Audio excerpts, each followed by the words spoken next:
Boa noite, Brasília, Londrina e Belo Horizonte. Eu sou José Marcelo Santos e te convido a permanecer comigo nesta noite para a gente discutir um problema grave que afeta milhões de famílias no Brasil e que ainda é agravado pelo preconceito, pela falta de informação e também falta de tratamento adequado. Mas também vamos falar das soluções possíveis para a dependência química, uma doença que se alastra até nas cidades do interior e na zona rural, mas que ainda é visto como vagabundagem por muitas pessoas. O dependente químico é um doente que precisa ser tratado e a família dele também. Mas a rede pública de saúde não consegue atender à demanda que cresce exponencialmente. E nesse universo da dependência, tudo é risco. O primeiro trago, o primeiro gole, a primeira pedra, a primeira carreira. E para quem sofre com o problema ou tem amigo ou familiar dependente, onde procurar ajuda? Como conseguir tratamento? Qual a eficiência de grupos de apoio, como o AA, que são os Alcoólicos Anônimos, ou o NA, os Narcóticos Anônimos? Quem vai falar comigo sobre o assunto é o José Norberto Fiuza, terapeuta formado pelo Ministério do Desenvolvimento Científico da Alemanha em intervenção e tratamento para dependentes químicos e familiares e em políticas públicas contra o abuso de drogas. Entre outras atividades, ele é membro fundador do Conselho de Entorpecentes aqui do Distrito Federal e membro do Conselho Internacional sobre Alcoolismo e outras adicções. Mas antes, vamos à reportagem do Marco Alves. Fabiano conheceu o mundo das drogas muito cedo. Fui viciado há quase 12 anos, álcool, cocaína. Eu tive 3 overdoses, de internar assim, no limite. Chegou a perder quase tudo. As portas se fecham para você porque quem abre porta para um drogado? As pessoas, nós vivemos numa sociedade hoje que julgam muito. Apesar da política repressiva e das campanhas que alertam para os perigos do vício, o consumo de drogas no Brasil só aumenta. Uma pesquisa feita pela UFMG há cerca de 2 anos revelou que 15% dos belo-horizontinos já experimentaram algum tipo de droga ilícita. A mais usada é a maconha, seguida pela cocaína. Além da prevenção e combate às drogas conhecidas, é preciso atenção com o surgimento de novas substâncias. De 2009 a 2017 foram identificadas 803 delas. Segundo o Escritório das Nações Unidas sobre Drogas e Crimes, toda semana aparece ao menos uma droga nova em algum país do mundo. E diante da necessidade de aperfeiçoar o processo de atualização das listas de substâncias controladas no país, a Vigilância Sanitária mantém, desde 2015, um grupo de trabalho especialmente criado para isso. Soraya defende o aperfeiçoamento de ações conjuntas entre o poder público e organizações civis para entender melhor e enfrentar com eficiência a questão das drogas. Não é possível imaginar que somente a saúde, ou só a educação, ou só a assistência social, isoladas, vão dar conta do enfrentamento desse fenômeno tão complexo. Não é possível fazer sem o apoio das comunidades terapêuticas, das entidades da sociedade civil. Estou falando de grupos de alcoólicos anônimos, da Federação do Amor Exigente e tantos outros que têm trabalhos super importantes que precisam unir junto ao poder público para enfrentamento dessa questão. O professor Frederico Garcia, da UFMG, defende a ampliação do atendimento ao usuário de drogas na rede pública de saúde. Ampliar a rede, sobretudo dedicada a crianças e adolescentes, para o tratamento tanto de doenças mentais quanto de dependências químicas, né?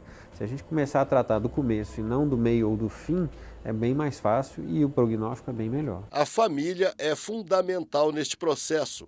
Soraya lembra que o carnaval é uma boa oportunidade para falar sobre o tema. É um período muito perigoso, porque a gente se torna mais permissivo em relação ao uso do álcool. A família é um fator de proteção. Nós não podemos permitir que as nossas crianças e adolescentes comecem a usar álcool em idade tenra, como a gente tem visto nas pesquisas aí, a partir dos 12, 13, 14 anos, muitas vezes dentro da própria família. Livre do vício, Fabiano hoje é mais um combatente nesta batalha pela saúde. E eu passo o meu testemunho, o que eu vivi, as coisas de ruim que tem lá. Doutor Zé Norberto, quero muito te agradecer por aceitar vir aqui falar sobre esse assunto para a gente. Boa noite. Esse é um assunto muito caro para mim, que como professor universitário, vez ou outra, deparo-me com um desses casos em sala de aula e acabo puxando esses rapazinhos e mocinhas para uma conversa, né? Primeira coisa que a gente talvez precise deixar claro, dependência química não é vagabundagem, é doença. Boa noite, telespectador.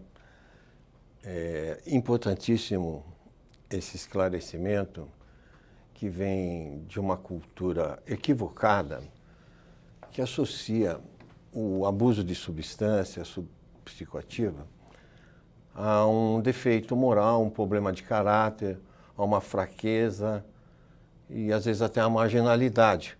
Não que não haja casos em que o tráfico de substância esteja vinculado à marginalidade, mas isso é uma outra coisa. A dependência química é uma doença que consta no CID, no Código Internacional de Doença, como transtorno mental e de comportamento em decorrência do uso de cannabis para usuários de maconha ou marihuana, transtorno mental e de comportamento em decorrência do uso abusivo de álcool para o alcoolismo, e nós temos aqui, infelizmente, uma cultura de associar uma doença compulsiva, obsessiva, ao caráter, à índole, à moral. Eu me deparo diariamente já há muitas décadas, com dependentes químicos procurando tratamento e, por que não dizer, libertação. Porque é uma prisão. Sim.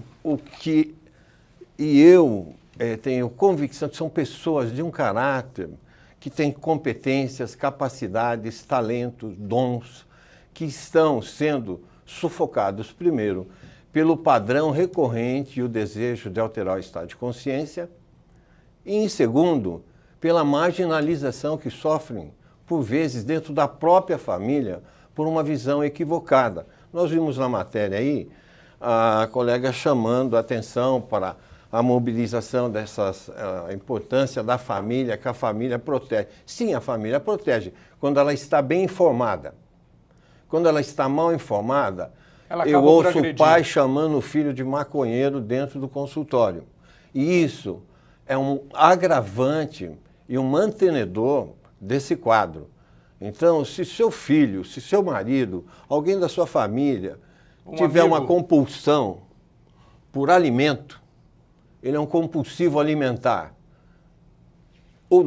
A nossa leitura é a mesma. É em decorrência do fato da substância alterar o estado de consciência e o comportamento, as pessoas acham aquilo ridículo, mas aquilo tudo é um sintoma.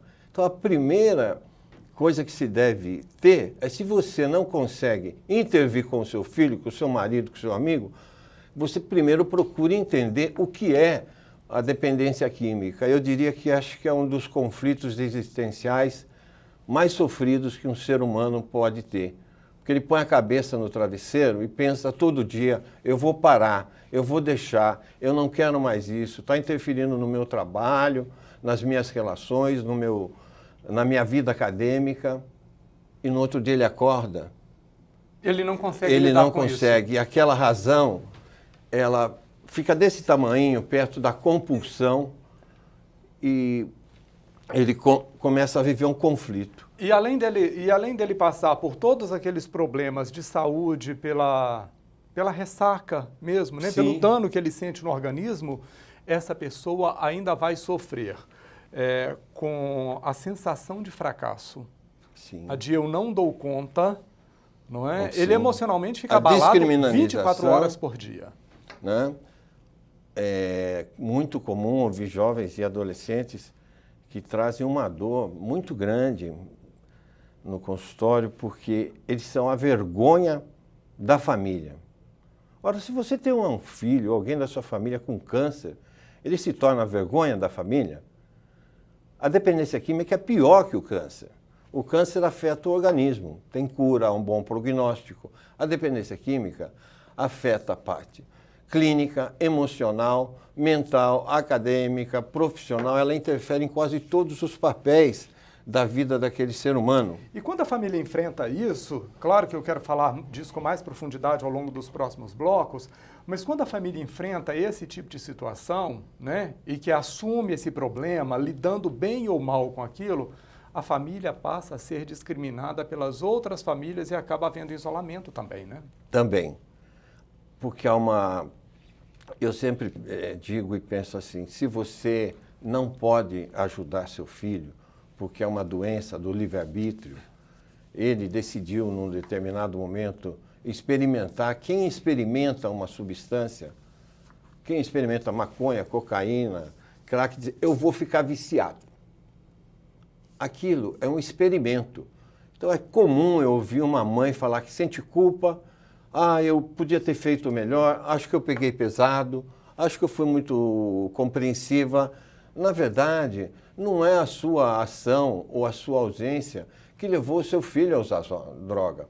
Hoje, o abuso de substâncias, ele não é um sintoma do indivíduo, é da sociedade. É quase ritualístico, né? Sim, aonde você for, em qualquer classe social, em qualquer nível cultural, as diferentes drogas estarão presentes. A oferta é cada vez mais massiva e quem não usa é que está ficando à margem. Começa no churrasquinho de família com a oferta da cerveja. Sim, começa também naquela caixinha de comprimido que a mamãe tem, que todo mundo que tem problema em casa vai lá e se automedica.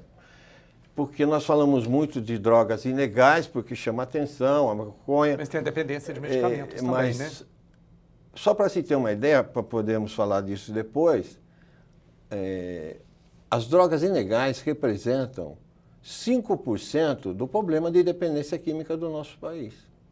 95% são drogas legais. Lícitas. Tabaco, álcool, medicamentos, extremamente comum entre as mulheres, e outras drogas sedativos, moderadores de apetite, anfetamina, a própria Ritalina, que tem uma presença marcante no Distrito Federal de decorrência do... Existe uma ritalinização do estudo, inclusive, sim, né? Sim. E das crianças para se Sim. tornarem mais inteligentes. Vamos falar disso daqui a pouquinho? Vamos. A conversa está muito boa, mas eu preciso fazer um intervalo comercial. Não sai daí que a gente já volta.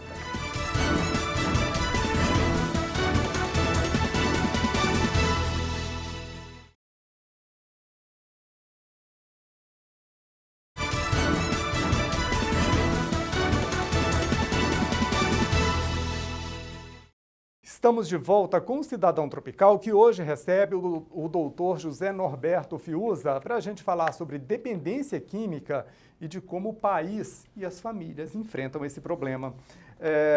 Doutor José Norberto, a gente foi para o intervalo comercial falando, né, de substâncias que acabam entrando na vida das pessoas muito Sim. cedo, né? Tabaco, álcool, as anfetaminas, medicamentos e tudo. Eu queria voltar falando um pouquinho antes sobre a questão da família, que a gente precisa abordar com um pouquinho mais de profundidade. As famílias que têm um dependente químico, que lidam com o problema da dependência química, essas famílias acabam adoecendo junto. Sim. Não é? Sim. É muito comum no consultório e no tratamento. A percepção não é minha, é da equipe, porque nós temos uma equipe multidisciplinar, de que aquela mãe está mais... A mãe é a pessoa mais presente no tratamento? Sempre é a mulher, que vem trazendo o marido, que vem trazendo o filho. Há uma parcela bastante inferior, vamos dizer, de 5% a 10% de pais e maridos. Mas a mulher é a cuidadora sempre, ela que vem, ela participa. Os pais têm até uma certa dificuldade em se pôr mais presente em lidar no com tratamento. fragilidades, E né? digo mais, em 34 anos de experiência, é muito difícil eu ter me deparado com um caso de dependência química que não estivesse vinculado à ausência paterna. E essa ausência não tem que ser necessariamente física.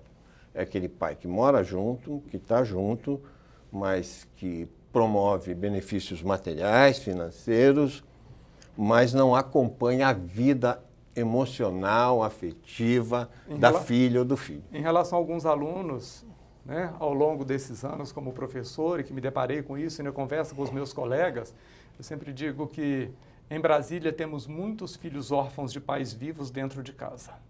Exatamente. E ainda no que se refere à família, é comum uma mãe, porque há alguns sentimentos que emergem dentro dos familiares ao ver um irmão, um filho, um primo, um sobrinho dependente de droga. Um deles, sobretudo quando são os pais, às vezes é culpa. Onde é que eu errei? Por que eu errei? Não existe culpa nessa história. O que existe é responsabilidade. São coisas e a distintas. responsabilidade, pelo fato dele ter feito uma opção por experimentar, que contrariou todos os princípios morais, espirituais, familiares ou sociais que aqueles pais passaram para os filhos, não quer dizer em absoluto que seu filho abandonou os seus princípios, o que você orientou, e foi seguir a conversa do traficante. Hoje, o jovem, e eu me deparo com isso todos os dias, ele é muito mais dependente do grupo, inicialmente, do que da substância. Sobretudo entre 14 e 20 anos. Mas, para participar daquele grupo, eu não posso ser careta, tenho que fumar um baseado. Então, eu não quero ficar de fora. E isso é natural, nós também fomos adolescentes, felizmente numa outra época, onde não havia uma oferta de drogas assim tão massiva. Ou não havia uma pressão para que o uso. agisse igual aquele grupo. E tão pouco drogas tão nocivas, como hoje nós vimos aí na reportagem, cada semana aparece uma nova droga em algum país. Então, essa sensação de culpabilidade, eu errei, será que foi quando eu separei do meu marido, que ele entrou, coincidiu? Olha, não é isso que vai realmente determinar o encontro do seu filho com a oferta da substância. Segundo os dados da Organização Mundial de Saúde, no mundo ocidental, um jovem até 16 anos, se não o recebeu, vai receber uma oferta de droga. Então, ela está presente. O que há, na verdade, é um despreparo, né, por parte do jovem, cujo governo não existe políticas públicas de prevenção. Ele nunca ouviu falar de droga, a professora, a mãe, até bem pouco tempo é tabu, mas ainda existe uma marginalização imensa. E aí vem um amiguinho dele e fala, cara, é uma boa, eu experimentei. E ele vai lá fazer aquele experimento. E a sensação é incrível. E ele não tem referência. E a sensação do uso da droga é incrível. Seria uma mentira dizer que droga não dá prazer. Porque se droga não desse prazer, não alterasse o estado de consciência, a pessoa utilizaria uma vez.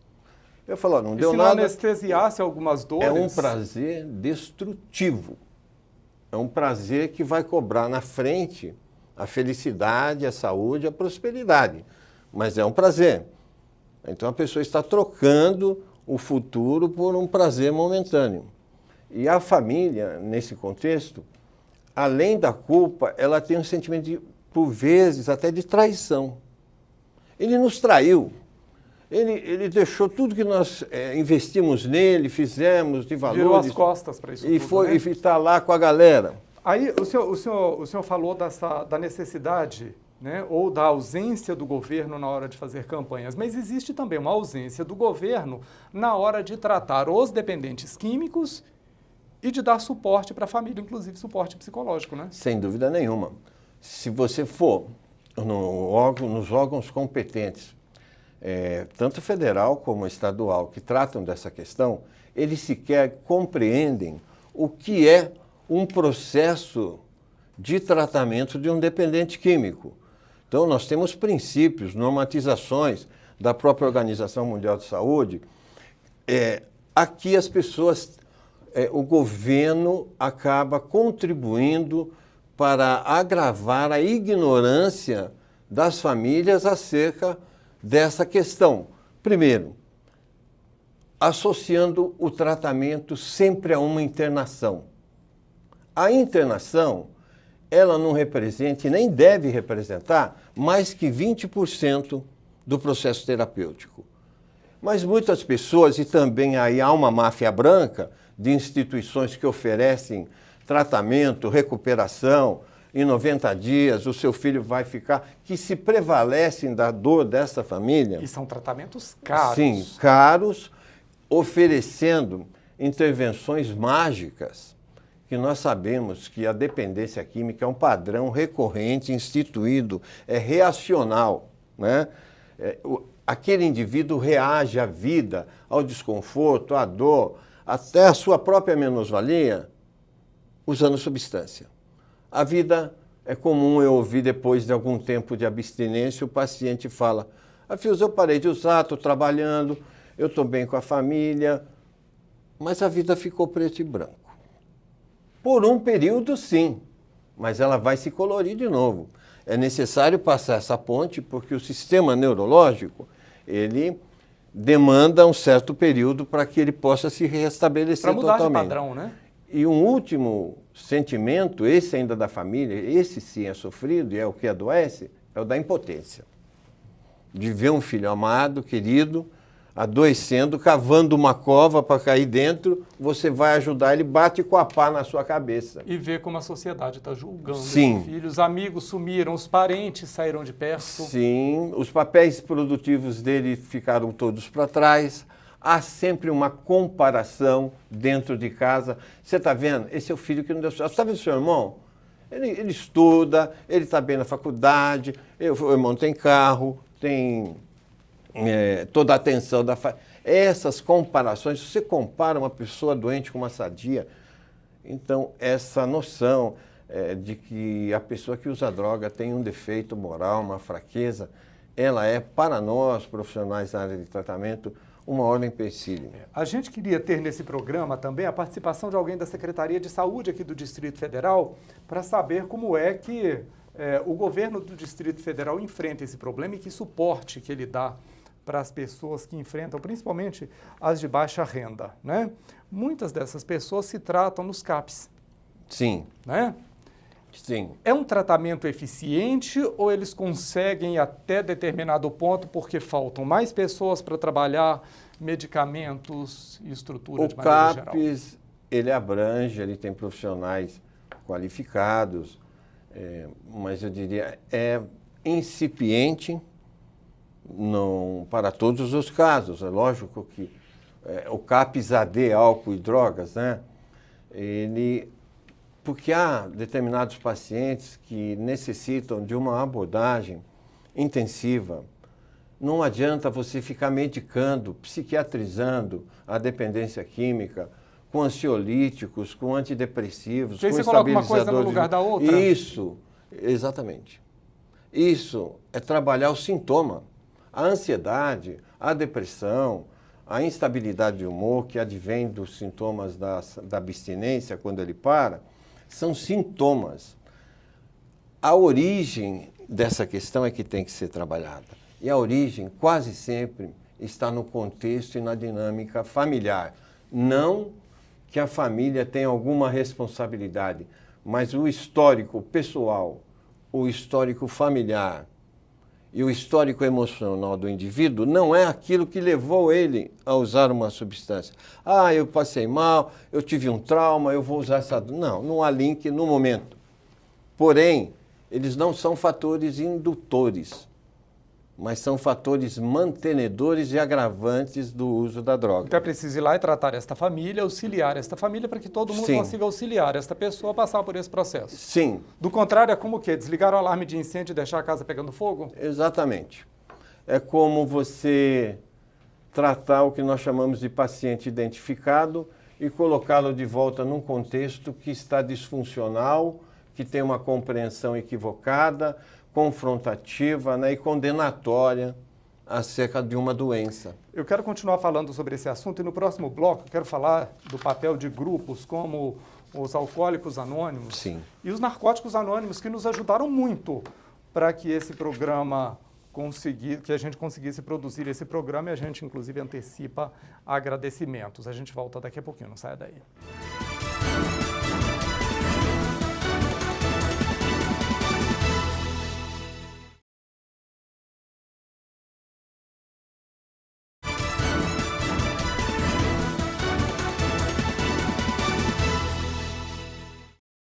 O Cidadão Tropical está de volta e hoje eu recebo o Dr. José Norberto Fiuza, um especialista em tratamento da dependência química no país. E a gente foi para o intervalo, eu disse que gostaria de falar sobre o papel de grupos como os Alcoólicos Anônimos e os Narcóticos Anônimos, que nos ajudaram muito, sim, levantando dados e nos subsidiando de informação para esse programa, né?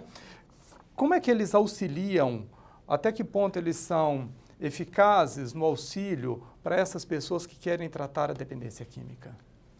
Os grupos de autoajuda, tanto de alcoólicos como narcóticos e até neuróticos anônimos, como o MADA e outros para mulheres que também mulheres que são amam demais, né? Aquelas dependentes de amor e sexo, o DASA abusivo. Também, eles exercem um papel espetacular.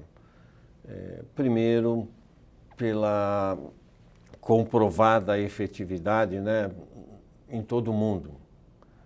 E quem conhece a história do AA, do qual surgiram e nasceram o NA, a filosofia mesma, sabe o quanto aquilo se constitui numa ajuda para muitos. Milhões de pessoas no mundo se beneficiam desse trabalho que é mais acessível, que está presente, tem uma rede muito grande. Porém, em alguns casos, o dependente químico ele necessita de uma intervenção especializada, técnica, clínica, psicoterápica. O primeiro princípio dos 13 princípios que regem o tratamento da dependência química é que nenhuma abordagem, nenhuma metodologia, nenhum programa de clínica de internação, centro-dia, grupo de autoajuda ou ambulatório é eficaz e efetivo para todos os casos. Então, a nossa instituição, acho que um dos mais importantes serviços que nós temos é o de avaliação de caso. Porque os pais ficam perdidos. Onde eu interno, eles não têm referência da instituição, o governo não tem um controle sobre essa instituição. Existe muita gente muito bem intencionada. Eu, particularmente, a minha origem é de comunidade terapêutica. Trabalhei 8 anos com o Padre Haroldo. Cheguei a Brasília com a missão de fundar a Fazenda Senhor Jesus aqui, mas sempre percebia que faltava algo. Que era necessário uma intervenção clínica, uma intervenção profissional, porque as comunidades terapêuticas, até por questões financeiras, eles não podem ter profissionais especializados. Então, isso tudo é muito caro, né? Sim. É importantíssimo esse trabalho do NA e do AA, mas em determinados casos, respeitando sempre essa questão de que ninguém tem a receita para tratamento de dependência química, até porque cada ser humano, a mente do ser humano é um universo. E cada universo desse, como que nós trabalhamos? Nós atuamos nós não temos um programa específico. Nós construímos um programa para cada paciente, dentro das especificidades de cada um, do nível de dependência, do histórico de vida, do contexto familiar, cultural, intelectivo, cognitivo. Socioeconômico de maneira geral, né? E se você não fizer isso e pôr ele numa vala comum, como é na internação, as pessoas têm que se adaptar ao programa da clínica. Para todos, se você fumou baseado 1 mês ou usou cocaína há 15 anos, o programa aqui é esse. Agora, no caso dos grupos de apoio, é importante dizer para as pessoas que lá tem gente de todas as classes sociais. Sim. Ninguém é julgado ao entrar lá. Não.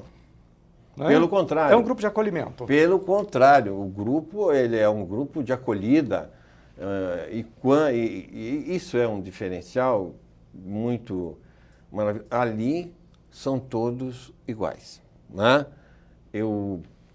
É claro que nós também absorvemos muitas coisas de alguns passos de AA e de NA na nossa intervenção, talvez de uma forma diferente, mas como, por exemplo, evitar hábitos locais e companhias, é uma estratégia que quem quer parar de usar substância tem que ter em conta que você vai ter que mudar a sua vida e não parar de usar substância. Trocar tudo, inclusive amigo, né?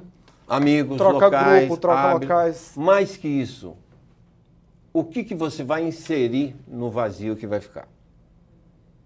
Vamos falar mais sobre isso daqui a pouquinho. Eu vou para o intervalo, mas antes a gente vai aos destaques da semana. Boa noite, Isabela Vieira. Boa noite, Marcelo. Finalzinho de janeiro e o pessoal já está pensando em quê? Carnaval, é claro. E em BH tem gente que vai aproveitar a folia para ganhar um dinheirinho extra. 13 mil ambulantes foram credenciados para a venda de bebidas e adereços carnavalescos nos blocos de rua da capital mineira. E olha que a festa, que vai durar mais de um mês, está prevista para começar no dia 16 de fevereiro e vai até 10 de março. Mas a folia tem regras. É proibido comercializar qualquer produto em recipientes de vidro para garantir a segurança dos foliões. Além disso, também está proibida a venda de bebidas e adereços depois de meia-noite. Alimentos e equipamentos sonoros não podem ser vendidos, além de faixas, banners e placas. O vendedor que não estiver credenciado e for pego trabalhando pode ter a mercadoria apreendida e receber multa de R$2.000. Os licenciados devem pegar as credenciais entre os dias 6 e 10 de fevereiro.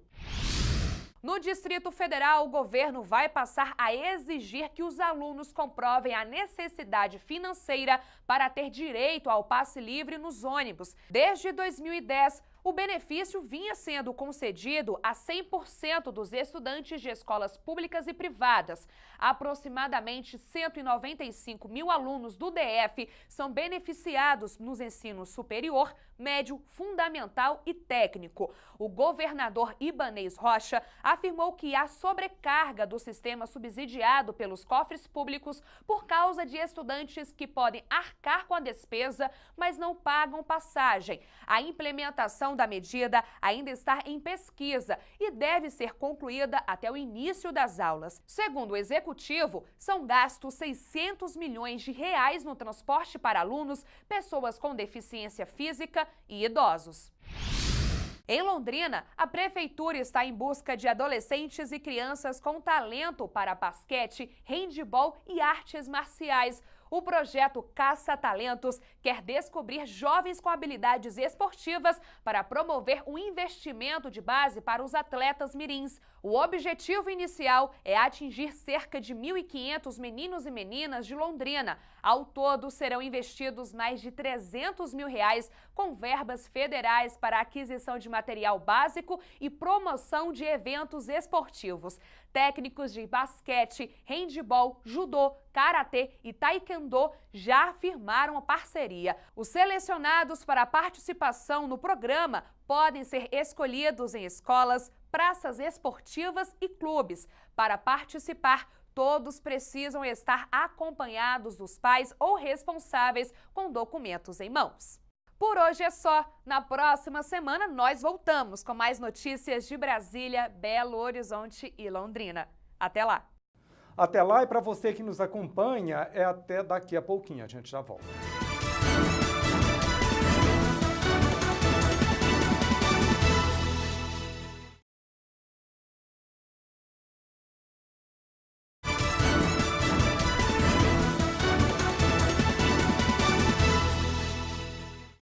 Estamos de volta com o último bloco do Cidadão Tropical e o assunto hoje é o enfrentamento da dependência química.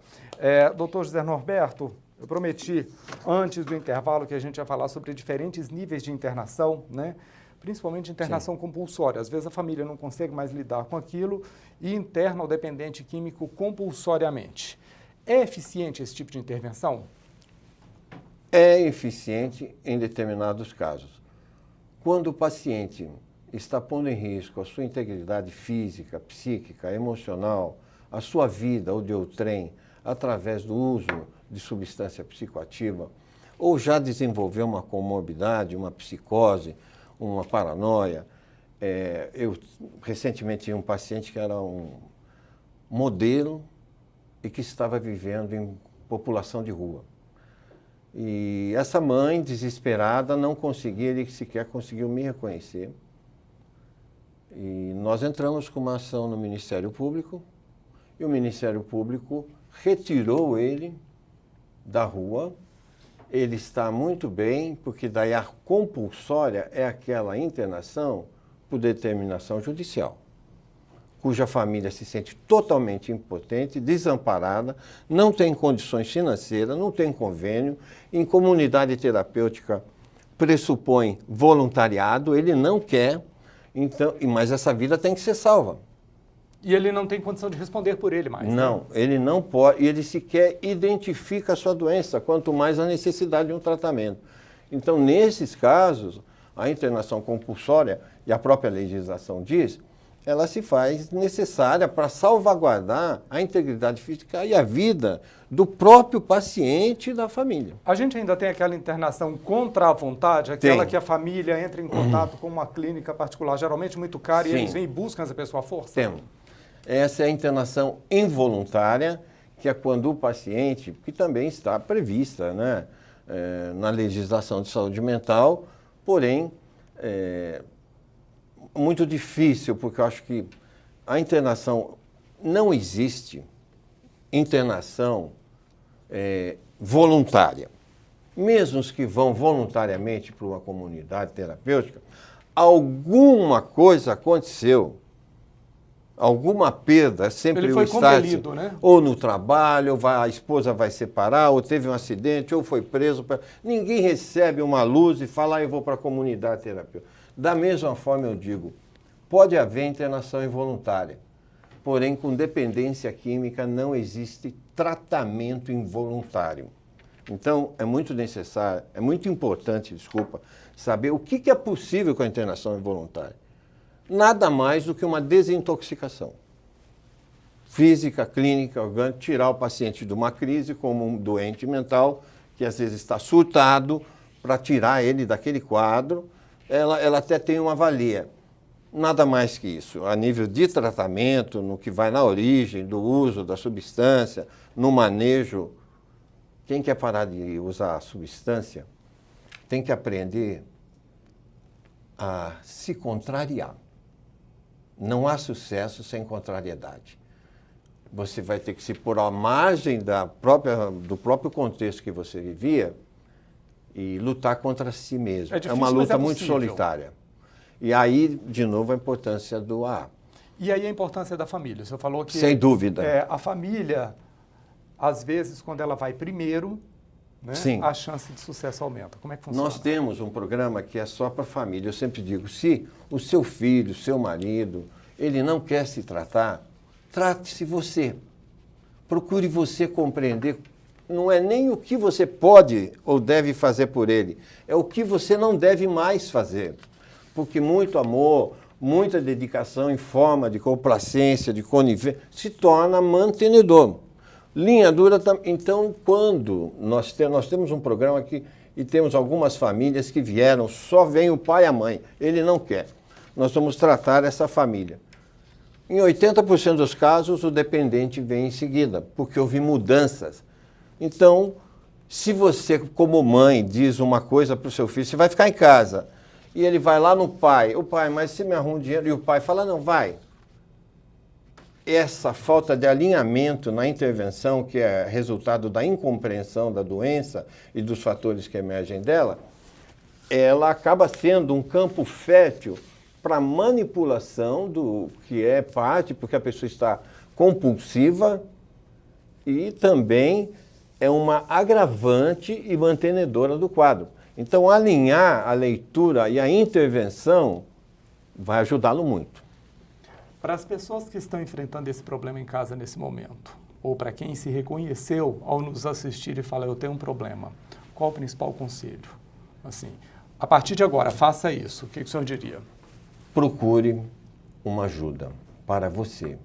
Procure compreender. Se seu filho tivesse uma pancreatite, talvez você fosse procurar o que é isso, como se trata e o que eu posso fazer para contribuir. E acredite, saia da dor. Porque quando a gente tem um problema em família, sobretudo um problema cuja solução, nós somos coadjuvantes. O protagonista e a parte mais importante da cura é o desejo verdadeiro de ser curado. você pode se transformar como esposa, como marido, pai ou mãe, em um coadjuvante para que ele se mantenha na droga ou para que ele saia. Ao invés de marginalizá-lo, acolha, compreenda, respeite a dor e o conflito daquele ser humano que se ausentou de si em decorrência do abuso de uma substância que altera não só o comportamento, mas o pensamento, as emoções e gera grande sofrimento, apesar de não parecer. Só que esse sofrimento dele, só finalizando, também faz sofrer. Então, primeiro você tem que cuidar de você. E faz sofrer, inclusive, a sociedade, né? Sim. Quero muito te agradecer pela entrevista. Prazer. Fundamental a gente falar disso, né? Com o respeito e a profundidade que o assunto merece e precisa. Você é obrigado pela audiência, viu? Para rever essa e outras edições do nosso programa, é só acessar facebook.com/CNT Tropical. Eu fico por aqui, mas eu te espero no próximo domingo, às 11h15 da noite. Até lá.